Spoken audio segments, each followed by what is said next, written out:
2024 board परीक्षा की धुआंधार तैयारी करने वाले जितने भी मेरे प्यारे बच्चे कक्षा 10 के छात्र हैं, आज के इस वीडियो में मैं आपके लिए लेकर के आ चुका हूं हिंदी काव्यखंड का जो चैप्टर है जिसका नाम है सवैये शीर्षक पाठ, और जिसके रचनाकार हैं मेरे प्यारे बच्चों कविवर रसखान जी। जी हाँ मेरे प्यारे बच्चों, रसखान जी के द्वारा यह पाठ लिखा गया है। और इसके पहले यहाँ आपको मैं जानकारी देना चाहूँगा इस पाठ का। यहाँ पर आप ध्यान दीजिएगा 5वें नंबर का सवैया जो कि इस प्रकार से है। उससे पहले मैं आपको जानकारी देना चाहूँगा कि यदि आपने हिंदी काव्यखंड का जो पहला पाठ है जिसके रचनाकार कौन हैं, सूरदास जी हैं। सूरदास जी के जितने भी पद हैं सभी पदों को मैंने पढ़ा दिया है। संदर्भ, प्रसंग, व्याख्या और काव्य सौंदर्य से रिलेटेड वीडियो यदि आप देखना चाहते हैं सूरदास जी के द्वारा रचित 11 पदों का, तो आप लोग चैनल की प्लेलिस्ट में जाएं, वीडियो आपको मिल जाएंगे और आप कमेंट करके जरूर बताएं। इसके बाद मेरे प्यारे बच्चों अगला चैप्टर है धनुष भंग और वन पथ पर। धनुष भंग तथा वन पथ पर, कौन सा? वन पथ पर। जिनके रचनाकार कौन हैं? धनुष भंग और वन पथ पर शीर्षक पाठ के रचनाकार हैं गोस्वामी तुलसीदास जी। और इन दोनों पाठों को भी मैंने कंप्लीट पढ़ा दिया है। यदि आप वीडियो देखना चाहते हैं, अपनी नोट्स बनाना चाहते हैं वीडियो के माध्यम से, तो आप चैनल की प्लेलिस्ट में जाओ, वहां पर आपको वीडियो देखने को मिल जाएंगे। तो कंप्लीट तैयारी करा रहा हूं आप सभी की जो 2024 बोर्ड एग्जाम देने वाले हैं। जितने भी मेरे प्यारे बच्चे हैं कक्षा 10 के छात्र, आप सभी के लिए इंपॉर्टेंट है आज का यह वीडियो, और चैनल की प्लेलिस्ट में भी मौजूद वीडियो सभी के लिए मोस्ट इंपॉर्टेंट हैं। तो यहाँ पर आप लोग ध्यान दीजिएगा 5वें नंबर का सवैया इस प्रकार से है। कान्ह भये बस बांसुरी के, अब कौन सखी हम को चही हैं, निसधो से रहें संग साथ लगी यह सौतिन तापन क्यों सही हैं, जिन मोह लियो मन मोहन को, रस खानी सदा हमको दही हैं, मिलिया वो सब सखी भागी चलें, अब तो ब्रज में बांसुरी रही है। तो इसका संदर्भ क्या होगा, काव्य सौंदर्य और व्याख्या तथा प्रसंग भी बताऊंगा। तो यहाँ पर आप ध्यान दीजिएगा, सबसे पहले किसी भी पद्यांश का जब आप संदर्भ लिखिएगा उसके शुरुआत के शब्दों को काले पेन से लिखिएगा। यहाँ पर मैंने लाल पेन का प्रयोग किया है, लेकिन आपको क्या करना है, काले पेन का प्रयोग करना है। शुरुआत के शब्दों को लिख देना और लास्ट के शब्दों को भी लिख देना, रही हैं, इस तरीके से। इसके बाद संदर्भ हेडिंग डाल देना। तो क्या होगा संदर्भ मेरे प्यारे बच्चों कि प्रस्तुत पद्यांश हमारी पाठ पुस्तक हिंदी, आप काले पेन से लिखिए जैसा कि मैं प्रत्येक वीडियो में बताता हूं आप सभी को, के काव्यखंड भी काले पेन से लिखना है आपको, में संकलित सवैये शीर्षक से उद्धृत है। तो सवैये यानी पाठ का नाम भी आपको काले पेन से लिखना है। और मेरे प्यारे बच्चों जिसके रचयिता कौन है, कविवर रसखान जी हैं। रचनाकार कौन है? कविवर रसखान जी हैं। तो आप सभी लोगों से निवेदन है कि आप लोग संदर्भ लिखते समय निम्न बिंदुओं का विशेष रूप से ध्यान रखिएगा कि प्रस्तुत पद्यांश हमारी पाठ पुस्तक हिंदी के काव्यखंड में संकलित सवैये शीर्षक से उद्धृत है, जिसके रचयिता कौन है? कविवर रसखान जी हैं। इसके बाद मेरे प्यारे बच्चों चलिए मैं आपको बता दूं सरल व्याख्या। उसके पहले मैं आपको बताऊंगा कि प्रसंग क्या होगा। इस तरीके से आपको हेडिंग डाल देना है प्रसंग कि प्रस्तुत पद में गोपियों का श्री कृष्ण की बांसुरी के प्रति सौतिया डाह प्रकट हुआ है। तो यहाँ पर आप लोग ध्यान दीजिएगा। चलिए मैं आपको पहले तो सरल व्याख्या बता दूं, फिर मैं आपको व्याख्या लिखने का और काव्य सौंदर्य लिखने का तरीका बताऊंगा।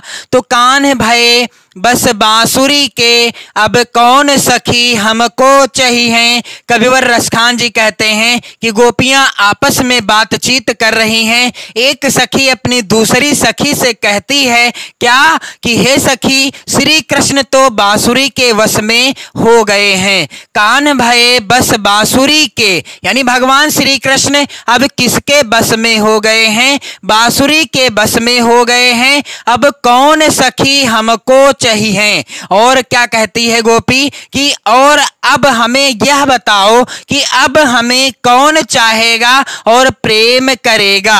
कान भये बस बांसुरी के, अब कौन सखी हमको चाहिए। अर्थात गोपी कहती है क्या कि हे मेरी प्यारी सखी, श्री कृष्ण तो बांसुरी के वश में हो गए हैं और अब कौन होगा जो हम सभी को चाहेगा या हमसे प्रेम करेगा। तो निषधौ से रहें संग साथ लगी, यह सौतिन तापन क्यों सही है। गोपी कहती है अपनी दूसरी सहेली से कि यह बांसुरी तो रात और दिन श्री कृष्ण के साथ लगी रहती है। निषधौ से रहें संग साथ लगी, यह बांसुरी रात दिन भगवान श्री कृष्ण के साथ लगी रहती है और यह सौतिन तापन क्यों सही है। तो यहां पर आप लोग ध्यान दीजिएगा कि गोपी कहती है कि इस सौतन के द्वारा दिए गए दुखों को हम कैसे सहन करेंगे। यह सौतिन तापन क्यों सही है, यानी इस सौत के द्वारा दिए गए दुखों को हम कैसे सहन कर पाएंगे। जिन मोह लियो मन मोहन को, रस खानी सदा हमको दही है।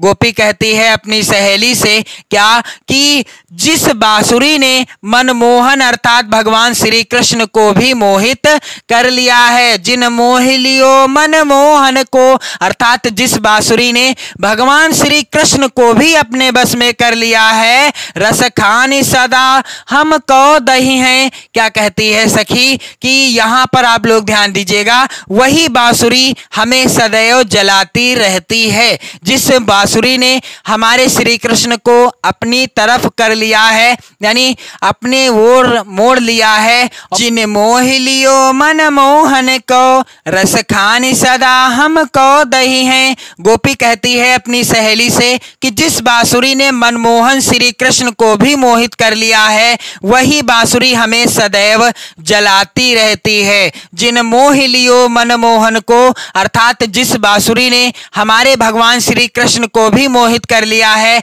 अपने वश में कर लिया है। रस खान सदा हमको दही है और वही बांसुरी हम सभी को सदैव जलाती रहेगी।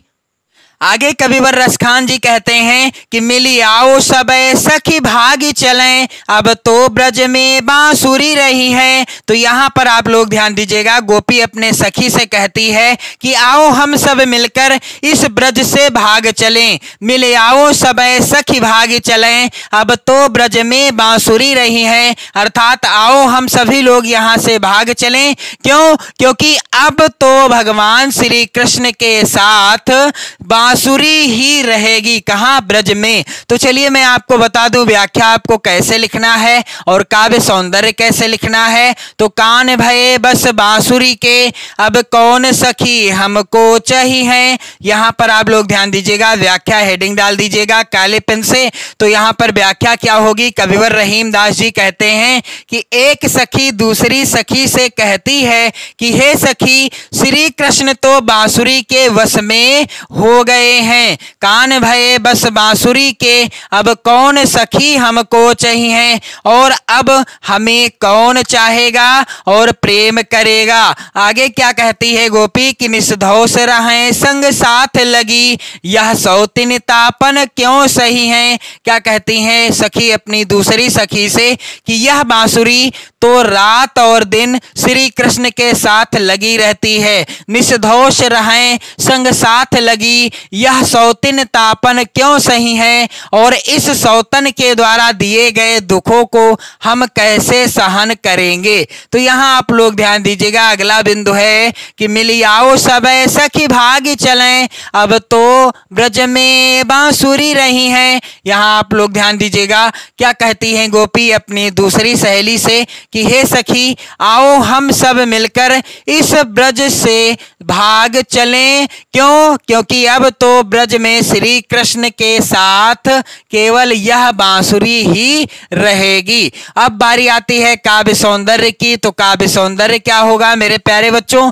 पहला बिंदु है सौतिया डाह का हृदय स्पर्शी चित्रण हुआ है। अगला बिंदु है यहाँ पर भाषा। तो भाषा क्या हो जाएगी? ब्रज भाषा है यहाँ पर। और अगला बिंदु है यहाँ पर रस। तो मैंने आपको बताया भी था कि रसखान के द्वारा रचित जितने भी सवैये हैं सभी सवैयों की भाषा क्या है? ब्रज भाषा है। और यहाँ पर रस कौन सा है? तो रस है यहाँ पर श्रृंगार रस। छंद है सवैया छंद। अलंकार यहाँ पर अनुप्रास अलंकार। और यहाँ पर गुण कौन सा है? माधुर्य गुण है। और अगले वीडियो में मैं आपको पढ़ाऊंगा, यहाँ आप लोग ध्यान दीजिएगा, रसखान जी के द्वारा ही रचित अगला सवैया जो कि अंतिम सवैया है। मोर पखा सिर ऊपर रखी हो, गुंज की माल गरे पहिरोंगी।